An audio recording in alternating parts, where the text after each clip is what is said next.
It's all about the clay. It still has a ways to go.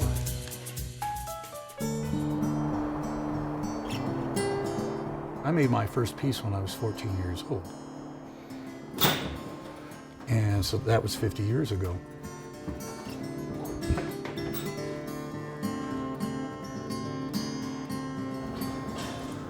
It takes a lifetime to learn to do this stuff. You literally live your craft.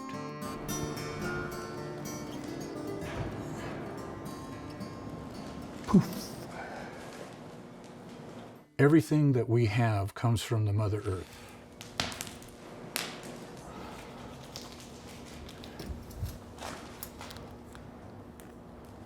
Making pottery isn't, I wouldn't call it a religious experience, but I'd say it's part of the spiritual experience of life.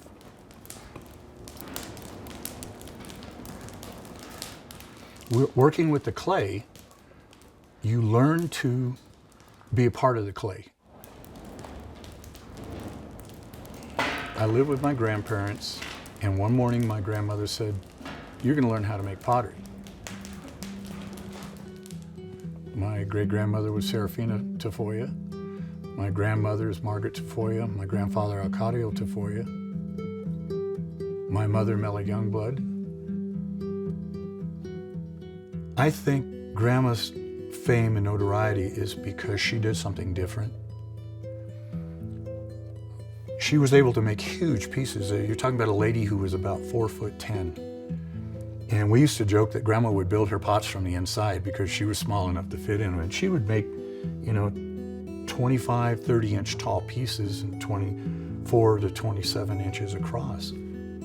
So when she stand next to it, you could really see the size of the work that she did. I think about my grandmother saying, "Embrace the clay, don't be scared of the clay.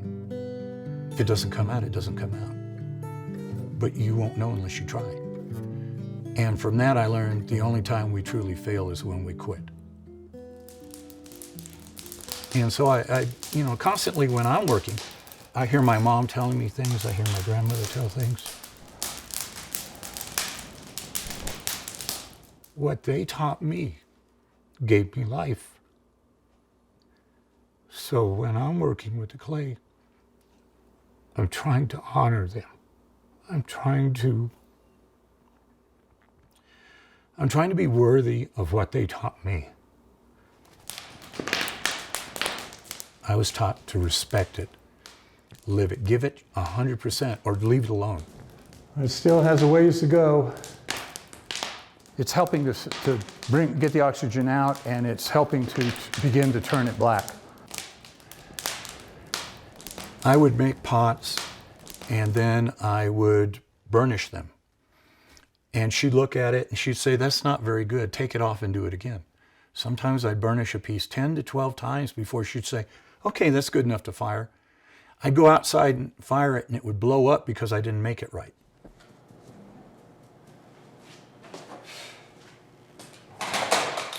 I've had a lot of pieces that I thought, well, this is going to make a nice, beautiful jar, big shouldered shape and a nice neck on it. But it would crack in the neck, and I cut it down and it would crack again, and finally the crack would quit and it would be a bowl. It's because clay wanted to be a bowl. It didn't want to be a jar. I can't teach you how to feel, how to tell the right thickness on the walls, how to feel when an air pocket's in there.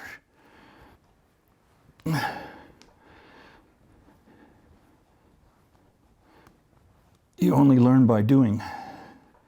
Every step has to be given 100%. If you don't, the next steps aren't going to come out. Here's an air pocket. See how that little blister rose up? You just chop at it a little bit, break it up like a bubble. It's never the ones you see that kill you, it's always the ones you don't see. I found that the difference between being truly great at what you're doing and being okay at what you're doing is sometimes just an extra 5 minutes in this process or an extra 15 minutes in this process. Just take that a little farther. Get your channels a little bit smoother and cleaner. Get your edges a little bit straighter. You have to work that extra time in every process. The most challenging part is being patient.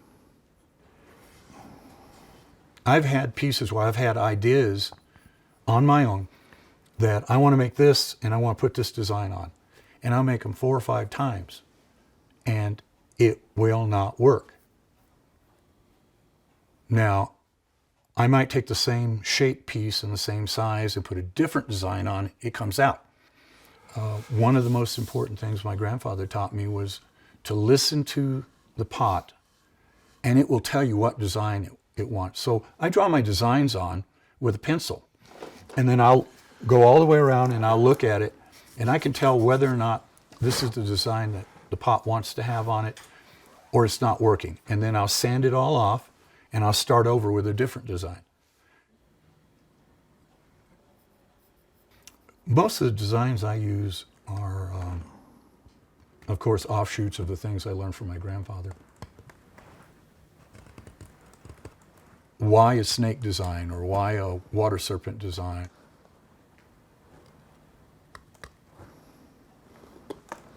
And among a lot of people, the water is what connects us. The streams to the rivers, to the lakes, to bigger rivers, to oceans. Among our group, we have bear paws. We either have the paw print or we have a little design that looks a little bit like a Greek key and it's called a walking bear paw. And my favorite story is, I guess during the 1100s or 1200s, we had a major drought in the Southwest. And the story goes that the streams dried up and the people were beginning to die off because there's no water. So one tribe took the last of their water and they gave it to the strongest brave and they sent him out. If you don't find water, we're all going to die. So he's looking and he's looking and he's traveling away from the village. And he notices, I'm not seeing any animals. If I could find an animal, they would know where the water was. So he comes upon a bear and he follows the bear. And the bear takes him to a hidden stream. And he watches the bear drink water and the bear drinks and then he ambles off. So he goes to the stream and he fills up his canteens that he had and he goes back to his village and he brings the water. And then the people go back to the stream and they collect the water. And because of that, on our different vessels that we're thinking intend to hold water or liquids, we put a bear paw or a carved walking bear paw around. And that's out of respect for the bear who saved the people.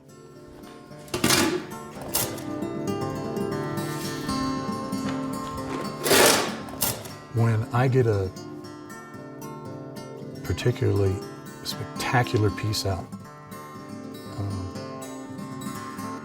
I don't really get it out. We got it out. And I'm just amazed. And I can't believe that I'm part of that. I see a spectacular piece and I don't think I made that because I know I didn't make that.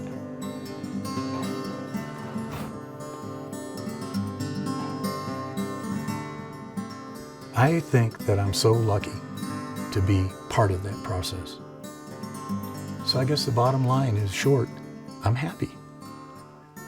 And I want to go do it some more.